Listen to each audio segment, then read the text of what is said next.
সম্প্রদায়ের সবচেয়ে বড় উৎসব।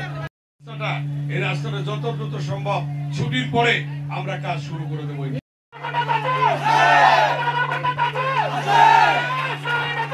চলে আসছে এখানে আমাদের নূর মোহাম্মদ সাহেব আছে, আমাদের নূর মোহাম্মদ সাহেব আছে। সর্বোচ্চ ওনাদের ধর্মীয় উৎসব শারদীয় দুর্গা পূজা উপলক্ষে বাজারবাড়ির এমপি, সাবেক মন্ত্রী, ঢাকা মহানগর উত্তরের সাবেক আহ্বায়ক, মডেল উপজেলা নেতৃবৃন্দ, বাঁকুড়া ইউনিয়ন বিএনপি এবং আমাদের প্রধান অতিথিকে জানাই লাল গোলাপ শুভেচ্ছা। আমাদের নেতা আরো 5 দিন আগে আমাদের এই সকাল 6টা থেকে দুপুর 2টা থেকে রাত্র 10টা থেকে সকাল 6টা পর্যন্ত হবেন। সেই নেতা বেস্টার ইরফান আহমান অমির তত্ত্বাবধানে বাহিনীতে 2 জন করে পুলিশ সাথে সবার ইনশাআল্লাহ খাওয়া দাওয়ার ব্যবস্থা। এই পর্যায়ে আপনাদের সামনে বক্তব্য নিয়ে আসছেন 90 গণ অভ্যুত্থানের মহানায়ক ডাকসুর সাবেক বিপি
আপনারা জানেন যে হাজার হাজার ছাত্র জনতাকে যারা হত্যা করেছে ইতিমধ্যেই তাদের সন্ত্রাসী হিসাবে বাংলাদেশে চিহ্নিত করেছে সরকার এবং বাংলাদেশের জনগণ।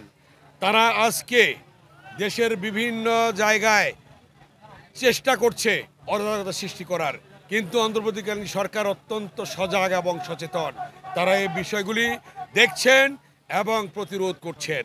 আমি বলতে চাই যে আজকে যারা দেশের বাইরে গিয়ে ষড়যন্ত্র করছে, চক্রান্ত করছে, তাদের দেশের বাইরেই করতে হবে। কারণ বাংলাদেশে যে ছাত্র জনতা হত্যা করছে তারা আসলেই তাদের বিচার হবে, যারা আছে তাদের বিচার হচ্ছে এবং তারা বিচারের সম্মুখীন হতে চায় না। এই জন্যে দেশের বাইরে গিয়ে ষড়যন্ত্র চক্রান্ত করছে। ইতিমধ্যে এই সরকার তাদেরকে নিষিদ্ধ ঘোষণা করেছে, আওয়ামী লীগকে নিষিদ্ধ ঘোষণা করেছে। অতএব সন্ত্রাসী, খুনি, ফ্যাসিস্ট শেখ হাসিনা সহ তাদের বিচারে বাংলাদেশের মাটিতে হচ্ছে এবং হবে। তাদের জায়গায় বাংলাদেশে নেই, তাদের মার্কাও দেখেন নির্বাচন কমিশন থেকে দেওয়া হয় নাই। অতএব তাদের রাজনীতি করার কোনো অধিকার নাই, খুনি ফ্যাসিস্টদের রাজনীতি করার অধিকার বাংলাদেশে নাই, বাংলাদেশের জনগণ কখনো গ্রহণ করবে না। তাই সকলে বাংলাদেশের জনগণ ঐক্যবদ্ধ, যারা আন্দোলন করেছে ফ্যাসিস্ট বিরোধী আন্দোলন, সবাই ঐক্যবদ্ধ এই ব্যাপারে এবং এই ফ্যাসিস্ট খুনিকে প্রতিরোধ করার জন্য এই ব্যাপারে সকলে এক ঐক্যবদ্ধ সমমনা দল। বলছি যে বাংলাদেশের সরকার তাদের রাজনীতি নিষিদ্ধ করেছে, আওয়ামী লীগের রাজনীতি নিষিদ্ধ ঘোষণা করেছে এবং তাদের সন্ত্রাসী দল ছাত্রলীগের রাজনীতি নিষিদ্ধ ঘোষণা করেছে এবং তারা দেশের বাইরে থেকে যে ষড়যন্ত্র করছে এই ষড়যন্ত্র কখনো সফল হবে না। এই দেশে রাজনীতি করার তাদের অধিকার নেই, এই দেশে কখনো তারা রাজনীতি করতে পারবে না।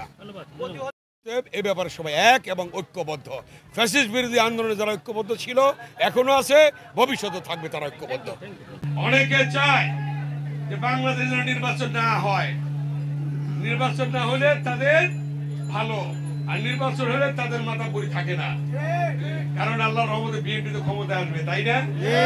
সেই ক্ষেত্রে আজকে যারা পিয়ার পদ্ধতির কথা বলে তারাই নির্বাচন চায় না, তারাই আজকে জনগণের পাশে নেই, তারাই আজকে নির্বাচন ভণ্ডুল করার চেষ্টা করছে। কিন্তু মাননীয় প্রধান উপদেষ্টা বলছেন নির্বাচনের সার্বিক প্রস্তুতি চলছে, নির্বাচন হবে। আর এই দেশে পিয়ার পদ্ধতিটা যদি জনগণ বুঝে না, জনগণ বুঝে তার পছন্দের নেতাকে ভোট দিবে, পছন্দের নেতাকে ভোট দিয়ে তাকে এমপি বানাবে। এই বাংলাদেশে পিয়ার পদ্ধতি চলবে না। তাই সকলে ঐক্যবদ্ধ হবে, আপনারা একসঙ্গে থেকে হিন্দু, মুসলমান, বৌদ্ধ, খ্রিস্টান ধানের শীষে ভোট দিয়ে বিএনপির সরকার গঠন করবেন।